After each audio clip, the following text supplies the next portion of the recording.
वैश्विक स्तर पर 3 बड़े धार्मिक समागम हैं। एक क्रिश्चियंस का है ईस्टर, का है हज और सनातनियों का है कुंभ। 3 बड़े धार्मिक समागम। हज 1400 साल है। पहली बार जब 50 लोगों के साथ मोहम्मद साहब चले काबा, तो वो वहां से मानते हैं कि हज की शुरुआत वही है, 1400 साल। ईसा चले जिस रास्ते पहली बार अपने शिष्यों के साथ, उसको 1700 साल का टाइम फ्रेम है। लेकिन कुंभ कब से शुरू हुआ ये तो कहीं है ही नहीं।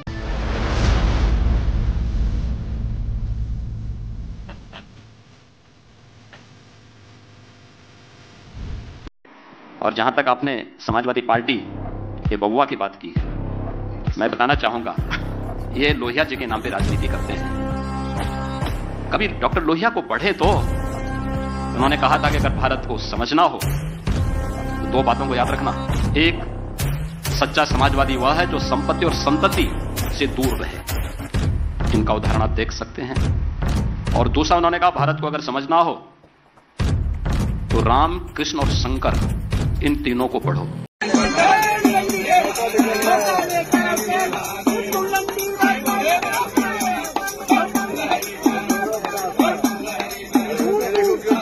बाद होने वाला most awaited event and festival of India, जिसको हम कहते हैं कुंभ मेला, जो कि दुनिया के अंदर एक इंतहाई सिग्निफिकेंट इम्पोर्टेंस रखता है।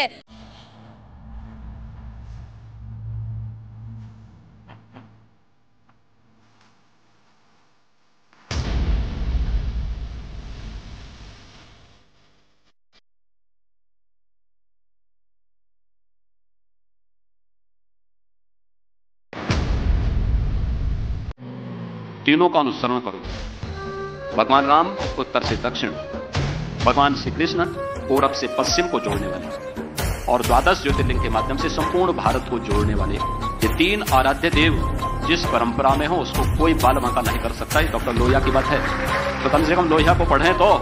नमस्कार दोस्तों, आप सभी को मकर संक्रांति और सूर्य भगवान के उत्तरायण में आने की बहुत बहुत बधाई हो। आज महाकुंभ में स्नान चल रहा है, मकर संक्रांति का राजकीय स्नान चल रहा है और व्यवस्थाएं बहुत ही अच्छे ढंग से काम कर रही हैं। लोग पूरी तरह से इन व्यवस्थाओं के साथ खुश हैं। हालांकि कुछ लोग अफवाहें फैलाने की कोशिश कर रहे हैं कि नाव नहीं चल रही थी या ये कुछ परेशानियां होनी, पर ऐसा कुछ नहीं है। ये सब अफवाहें, इस पर बिल्कुल भी ध्यान ना दें। साथ ही साथ जब आप कुंभ में जा रहे हैं तो साफ सफाई का पूरा ध्यान रखें, बिल्कुल भी गंदगी ना फैलाएं और लोगों को भी गंदगी ना फैलाने दें। महाकुंभ हमारे देश का सबसे बड़ा पर्व है। इसमें सभी देशों से बड़ी संख्या में लोग आ रहे हैं, श्रद्धालु आ रहे हैं। हिंदू ही नहीं बल्कि बड़ी संख्या में अमेरिकन और यूरोपियंस भी आ रहे हैं, और वो ये सभी देख के खुश हैं कि इतनी बढ़िया व्यवस्था बनाई है और अब हम सबकी जिम्मेदारी है कि हमें इस व्यवस्था को बनाए रखें। तो आप जो भी लोग वहाँ पे हों, इस चीज का ध्यान रखिए। अब ये सारी व्यवस्था देख के पाकिस्तानी पूरी तरह से शॉक्ड है। इनको लगता है कि भाई कुंभ करके तो अब ये लोग बहुत पैसा कमा रहे हैं, लेकिन कुंभ का मतलब पैसा कमाना ही नहीं है। कुंभ एक धार्मिक आयोजन है और इसको सफल बनाना हम सबकी जिम्मेदारी है। पूरी दुनिया आश्चर्यचकित है कि 60 से 70 करोड़ लोग जाएंगे और वहाँ पूरी तरह से शांतिपूर्वक सारे कार्य संपन्न हो जाएगा। ये सब देखे पाकिस्तानी भी शॉक्ड है और पूरी दुनिया भी भारतीय सभ्यता संस्कृति को देख के पूरी तरह से आश्चर्यचकित है। आप इस सब के बारे में क्या सोचते हैं कमेंट बॉक्स में जरूर लिखिएगा। वीडियो अच्छा लगे तो लाइक करें, शेयर करें, चैनल को सब्सक्राइब करना ना भूलें, बेल का आइकन प्रेस कर दें लेटेस्ट नोटिफिकेशन के लिए। आइए आगे बढ़ते हैं इस वीडियो में। जय श्री राम। वैश्विक स्तर पर 3 बड़े धार्मिक समागम हैं। एक क्रिश्चियंस का है ईस्टर, का है हज और सनातनियों का है कुंभ। 3 बड़े धार्मिक समागम। हज 1400 साल है। पहली बार जब 50 लोगों के साथ मोहम्मद साहब चले काबा, तो वो वहां से मानते हैं कि हज की शुरुआत वही है, 1400 साल। ईसा चले जिस रास्ते पहली बार अपने शिष्यों के साथ, उसको 1700 साल का टाइम फ्रेम है। लेकिन कुंभ कब से शुरू हुआ ये तो कहीं है ही नहीं। 2500 वर्ष हो गए गौतम बुद्ध, भगवान बुद्ध को ब्रह्मलीन हुए, 2500 वर्ष। उनके एक उपदेश में आता है कि अगर व्यक्ति का स्वभाव उग्र है तो उसका अर्थ ये कि क्रोधी मनुष्य, जिसका स्वभाव क्रोधी है, वो कुंभ में भी स्नान करे तो पवित्र नहीं होता। इसका मतलब 2500 वर्ष से भी पहले जब भगवान बुद्ध इस धरती पर थे तो कुंभ की महिमा थी।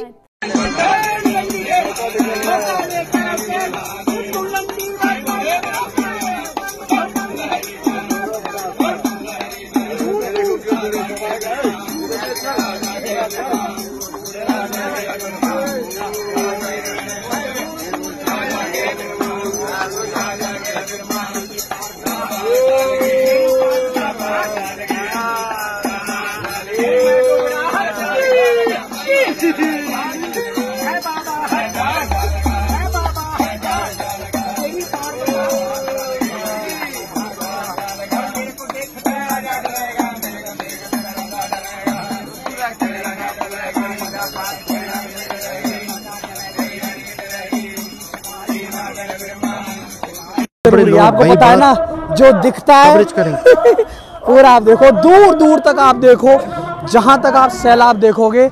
बट जो ये अनाउंसमेंट है यार, this can be better, but ठीक है, पूरा आप देखिए दूर दूर तक, जहां तक आप देखोगे लोग ही लोग। बट जो मैनेजमेंट अब तक मैं देख रहा हूँ, मैनेजमेंट वगैरह अगर आप देखो, रास्ते बनाए हुए तरीकेकार, अब यही है, जैसे जैसे लोगों की संख्या यहाँ बढ़ेगी तब क्या होगा वो देखने वाली ये बात होने वाली है।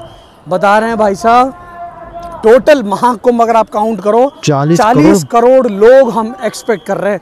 मतलब अराउंड आप मान लीजिएगा यूएस पॉपुलेशन के आसपास आप पकड़ के चलिए। देखो पूरा दूर दूर तक देखिए, जहां तक आप देखो, ये मीडिया का पूरा देख के भाई ये बहुत अच्छा लगा। देखो सिक्योरिटी गार्ड टावर देखो वहाँ उन्होंने बना रखी है, ये बहुत सही है। जितना हो सकता है कोशिश करूंगा, मैं पूरा आपको दिखाने की कोशिश कर रहा हूँ। ये तो आस्था का महापर्व है, जहाँ आप जितना घूमे उतना कम। देखो ये आपको और दिखाऊं, पॉन्टून ब्रिज आप देख सकते हो। तो शर्मा जी करीब कितने ब्रिज बनाए गए हैं? लगभग 30 पॉन्टून ब्रिज बनाए गए हैं। अभी हम हैं अक्षयवट पॉन्टून ब्रिज नंबर। अच्छा, उधर से उधर तक लोग आ रहे हैं। टोटल 25 सेक्टर्स हैं। आने वाले टाइम में भी मेरी कोशिश यही है कि आपको क्या क्या सेक्टर में क्या क्या है और क्या क्या आप कुंभ में कर सकते हैं वो आपको दिखाएं। देखो यहाँ आप जितना घूमो उतना कम। तो फिलहाल ये वाला व्लॉग हम यहीं एंड कर रहे हैं। आपके सामने मैंने कहा एवरीडे वीडियोस आएंगी फ्रॉम कुंभ नगरी प्रयागराज। ये और इस समय हम कहाँ खड़े हैं? हम कहाँ खड़े हैं आपको जरा व्यू दिखाऊं, पैन करके देखिए भाई। सच में मतलब शब्दों में बयान नहीं किया जा सकता। आप सोचिए बाई चांस अगर आप कपल में आ रहे हो, फैमिली के संग आ रहे हो, आप यहाँ पर मतलब इतनी सारी यादें आप अपने संग लेके जाएंगे कि पूछिए मत। और पुलिस वालों का कहना पड़ेगा चप्पे चप्पे पे, और मैनेजमेंट हर घाट पे हेल्प करने के लिए स्क्वाड्स खड़े हैं, आपको डायरेक्शन है ना, कहाँ जाना है, किधर जाना है। हर जगह इन्होंने बोर्ड लगा रखे हैं अलग अलग लैंग्वेजेस में। इंटरनेशनल गेस्ट आपको मिलेंगे और जगह जगह जन सहाय, जहाँ आपको फ्री खाना भी मिल रहा है, फ्री रहना भी मिल रहा है, जगह जगह भंडारे चल रहे हैं भाई। ये है जगह जगह राम कथा चल रही है, शिव पुराण चल रहा है, जहाँ बैठ जाइए वहीं मतलब भोले बाबा का नाम चल रहा है। ठीक है ना, तो फिलहाल ये वाला व्लॉग यहीं एंड कर रहे हैं। This is Dolesh, this is Saumya, signing off from 200 journey. आप देखिए ये नज़ारा, आप देखिए पैन करके इस तरफ देखिए और इस तरफ आपको दिखाऊं, पीछे की तरफ देखो, जहां तक आप देखो लोग ही लोग। ये ध्यान रखिए ये कुंभ नहीं है, ये महाकुंभ 2025 जो आफ्टर 144 ईयर्स आया। ठीक है, टाटा, टेक केयर, और प्लीज फिर से कहूंगा और साफ सफाई जरूर, वॉशरूम्स यूज कीजिए। बिकॉज हम देख रहे हैं मैनेजमेंट फिलहाल बराबर है, बिकॉज अभी शुरुआत है, आज पहला दिन हाँ, अब लोग आएंगे कैसे यूज करेंगे उस पर डिपेंड करता है। ठीक है ना, टाटा, टेक केयर, एक बार बोल दीजिए हर हर महादेव। के बाद होने वाला most awaited event and festival of India जिसको हम कहते हैं कुंभ मेला, जो कि दुनिया के अंदर एक इंतहाई सिग्निफिकेंट इम्पोर्टेंस रखता है। हर 12 साल के बाद इंडिया में मनाया जाने वाला ये इवेंट इस दफा 143 ईयर्स के बाद किया जा रहा है और लोग ये कह रहे हैं कि it will bring India a great business, जिसकी अगर हम लोग राइट नाउ अमाउंट की बात करें, इट इज 200 लाख करोड़, यानी कि एक मैसिव बिजनेस इंडिया करने वाला है इस कुंभ मेला से। मैं सिद्रा आपकी तरफ आऊंगी क्योंकि आपका एक एक्सपर्ट ओपिनियन होता है, तो आप मुझे बताएं कि आखिर क्या डिटेल्स हैं और क्या ओपिनियन है। देखिए डेफिनेटली सी बात है, आपने इस मेले की बात की है एंड ये मेला इंडिया की हिस्ट्री के अंदर बहुत ज़्यादा इंपॉर्टेंस रख रहा है। आमना बचपन में आपने भी सुना होगा जब लोग कहते थे कि आप कुंभ के मेले की बिछड़ी बहनें लगती हैं, ठीक है, व्हेनेवर यू मीट, तो हमें लगता था कि ये बस एक नाम ही है कुंभ का मेला, कुछ कह लें कि इसकी बैक हिस्ट्री नहीं पता हम लोगों को। बिकॉज पाकिस्तान में कुंभ के मेले को इस तरह से देखा जाता है कि वहाँ पर भीड़ होती है और जब कोई वहाँ पे बिछड़ जाता है तो मिलना भी मुश्किल होता है, और जो बिछड़े हुए मिल जाते हैं वो एक अलग कह लें कि मिरेकल आपको देखने को मिलता है। ये जो इवेंट है आफ्टर 12 ईयर्स इंडिया के अंदर सेलिब्रेट किया जाता है और ये बहुत इंपॉर्टेंट इवेंट कंसिडर किया जाता है। बिकॉज इस इवेंट के अंदर नॉट ओनली इन इंडिया बल्कि ऑल ओवर द वर्ल्ड से जो डिवोटीज हैं वो यहाँ पर विजिट करने के लिए आते हैं। और उनके आने की बेसिक वजह क्या है, क्योंकि ये जो फेस्टिवल है ये बेसिकली टोटल प्योरिटी पे बिलीव करता है। उसके बाद अगर इसमें देखा जाए तो फेथ एंड स्पिरिचुअलिटी बहुत ज़्यादा इन्वॉल्व की जाती है, ठीक है। एंड सेकेंडली अगर देखा जाए तो इस मेले की अपनी ही एक खूबसूरती है, और वैसे भी India is the land of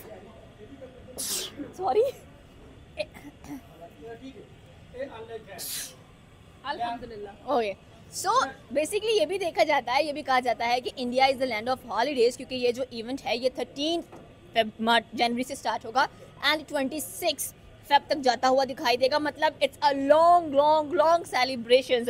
और ये जो सेलिब्रेशंस हैं ये बहुत मज़ेदार होने वाली है, क्योंकि यहाँ पर आपको बहुत सारे पंडित्स नज़र आने वाले हैं, अगोरीज नज़र आने वाले हैं, डिवोटीज नज़र आने वाले हैं। और ये सारे के सारे कहाँ पर आएंगे? ये प्रयागराज में नज़र आएंगे। Prayagraj what is that place? वो ये प्लेस है जहाँ पर ये कुंभ का मेला सेलिब्रेट किया जाता है। इसके अलावा आपको हरिद्वार में नज़र आएगा, उज्जैन में नज़र आएगा, एंड एक और स्टेट है, आई फॉरगॉट द नेम।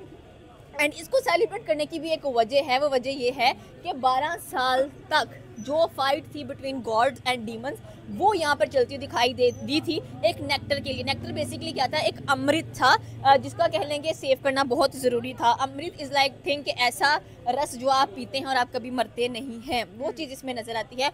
और यानी कि एक पिक्चर ये घड़ा था जिसके अंदर से 4 तुबके यानी कि कतरे या ड्रॉप्स गिरे थे और एक प्रयागराज में गिरा था आकर। तो ये प्लेस इसलिए इतनी ज़्यादा कह लें कि डिवाइन कहलाई जाती है और इसको इतना माना जाता है। And I am not right now I was searching, इतना कह लें कि रेवेन्यू जनरेट होने वाला है इंडिया को, इतना रेवेन्यू जनरेट होने वाला है कि लोग पागल हैं। स्पेशली आपने देखा होगा जो गोरे पकोड़े होते हैं वो तो वैसे ही बहुत ज़्यादा बिलीव करते हैं कि हम जो इंडिया का कल्चर है, ट्रेडिशन है, उसको देखें।